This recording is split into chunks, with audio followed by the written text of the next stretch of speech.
Well, talking about 9 weeks' time, as we now use that as a pivot point, it's roughly about 9 weeks before the next LIV golf season gets going. And last week, there's been some breaking news in the LIV world, which is going from 54 holes to 72 holes.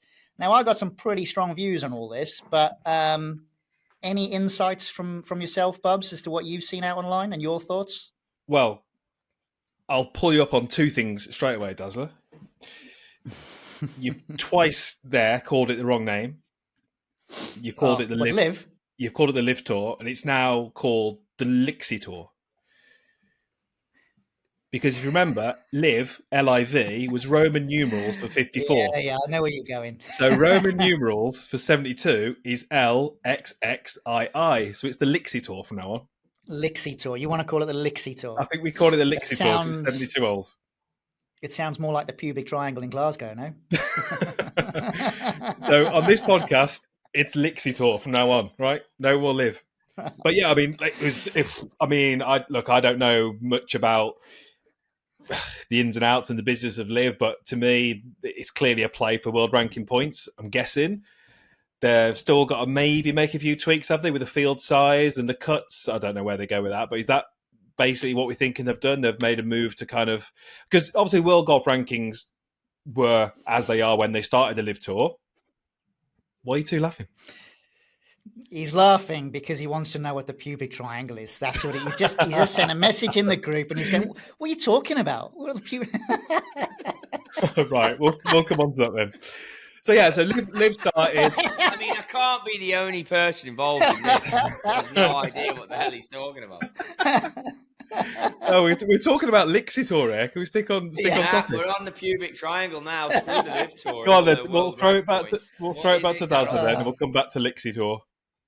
In Glasgow, there's like a sort of 3 roads lead to, I guess, like a center point, and each corner of those 3 roads is a strip club, and that's why it's called the pubic triangle in Glasgow.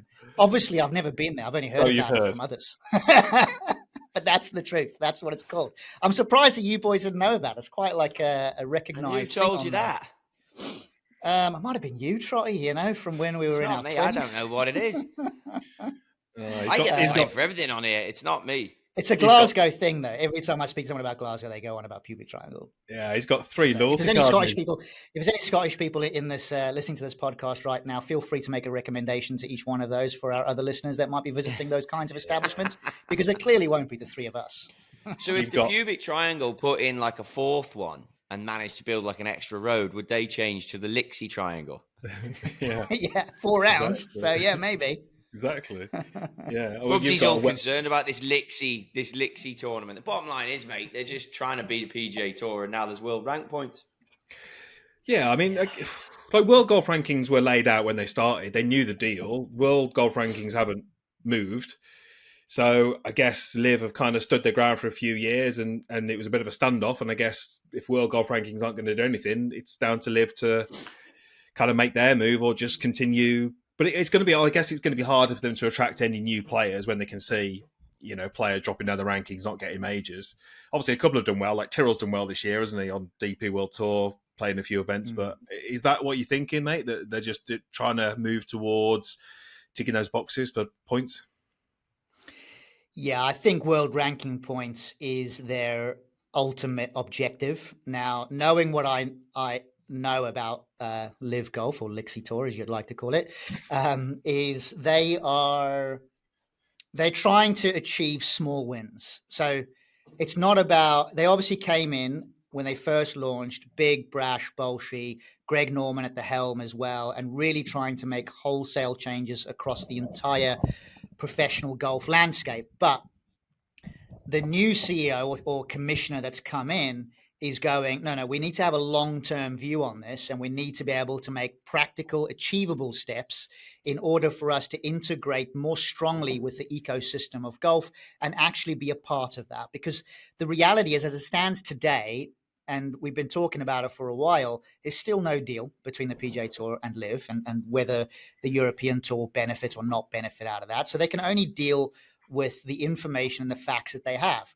So they obviously believe that going to a 72-hole tournament strengthens their case for world rankings. And I know what Rory McIlroy said, saying that he's not sure if they needed that. And part of me agrees, but I think that LIV are trying to fall in line.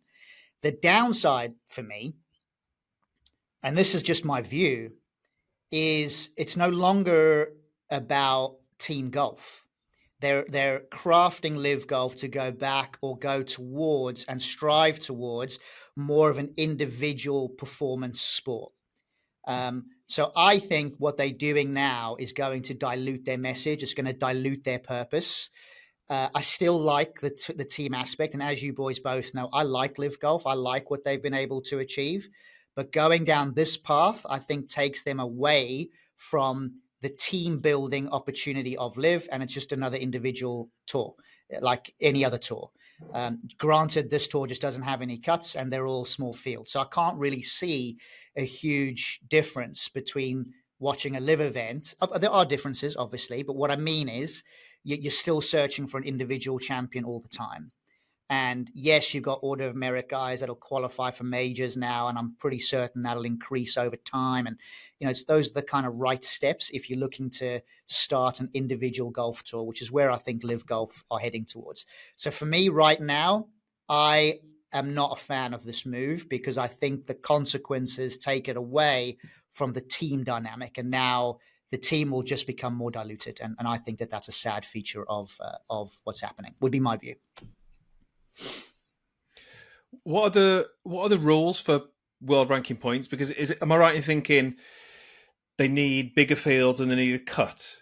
Because if they continue to make moves towards ticking those boxes, and there's been no indication that they're going to, but let's say they increase the field size, they put in a cut, and they suddenly get world ranking points, great. They can say now our tour obviously can gain points to the rankings, but it's just like any other tour then, isn't it? If you've got a 4-round tournament with a cut with a bigger field, there's nothing to differentiate, exactly as you say. They almost needed to double down on what they've done and almost stay in their lane and just keep doing what they're doing. But they've, as you said, they're moving more and more towards traditional golf tournaments, which is not what they were trying to do in the first place, is it?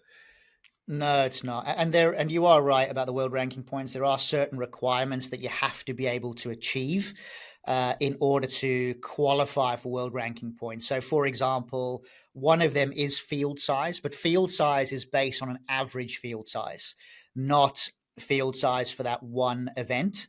And I want to say the number is something like 76 players is the average field size requirement. Now, also, in theory, there does need to be a cut requirement.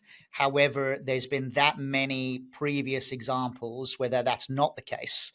You only have to look at some of the PGA Tour events where there's no cut towards some of those other events, etc., and you still get awarded world ranking points, which is also the same for 54-hole tournaments. Because if a tournament is rained out on the Sunday, they might not play on the Monday, and they'll only count the first 54 holes and make that the result. And they've still been awarded world ranking points.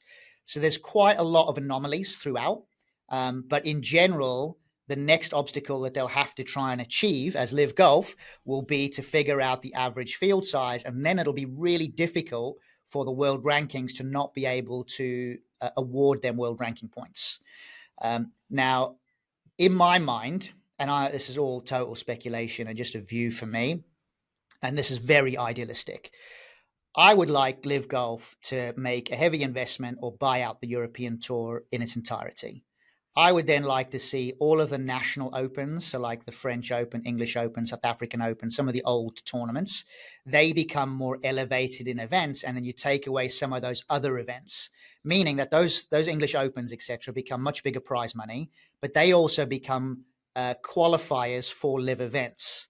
So then what you have is that you have that core group of players, let's call it, 60 whatever players as a core group, but then after each event, those players get to qualify for qualifying teams, which might get them to an average number of 70 odd per field. And then they're all playing for that prize money. That's what I would like to see. And I think it would integrate seamlessly into a European Tour schedule. because you just, you mingle in the LIV events amongst the European Tour events, but there's not so many European Tour events that you are diluting one product versus the other because they won't be broadcast at the same time. So it's good for sponsors. You see what I mean? Does that make sense? Yeah, I mean, how can you can't increase field size and continue to run a shotgun, can you? Because with a shotgun, you're limiting yourself to how many you can get on the course at any one time. Yeah, they've spoken about making changes on that front as well to go back to a traditional 1T start or possibly a 2T start. So that would be and again, that leads itself back to diluting the product, which I'm not a fan of. Like the only benefit that I can really see of LIV, and I actually saw it earlier, it's on my phone right now, which I don't have access to. But in Australia, and I'm going to get these numbers a little bit wrong, so forgive me for that. But up to 2020, the registered golfer count in Australia was something like 850,000 registered golfers across Australia. Now it's something like 2.3 million registered golfers across Australia. Now, you could argue that some of that is probably because of LIV Golf going to Adelaide, because that's such a popular event on the schedule. It is a marquee event that a load of fans go to and experience it in the way that it's intended to be experienced. So for me, I think the big benefit for LIV Golf is the fact that they do travel internationally. I think it does draw a crowd. But actually, could the PGA Tour do the same thing and be equally as impactful based on the changes that LIV are making? I would say absolutely. Because there's no differentiation. There's going to be less differentiation between the two products.